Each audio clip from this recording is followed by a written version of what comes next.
And concerns raised by this new Ebola case are not limited, certainly, to that hospital. Tonight, the front lines in the fight against Ebola in the U.S. extends from New York's Kennedy Airport, where Ebola screenings have begun, to hospitals across the country, where some medical workers worry whether they're properly equipped to deal with the Ebola threat. NBC's Kristen Dahlgren now with that part of the story for us.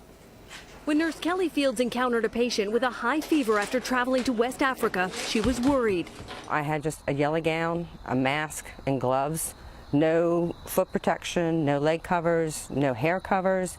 It turned out the patient had malaria, but it made her think. If we do get a true case of Ebola, we're not prepared for it. Fields' employer, Washington, D.C.'s Providence Hospital, categorically denies that, saying it is prepared and follows guidelines established by the CDC.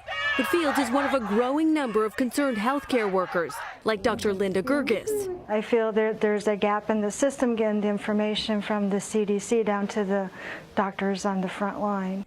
In a survey of almost 2,000 RNs by National Nurses United, more than 3/4 say they haven't been told about a policy for Ebola admissions.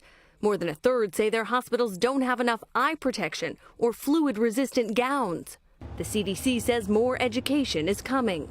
We can never do enough to ensure that everyone feels completely prepared.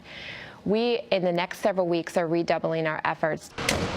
That means more training, like this drill on New York's Long Island, for all emergency responders. The first line of defense, as the CDC has recommended, is really screening the callers that call into 911 so that people know what they're getting into before they ever get to the scene.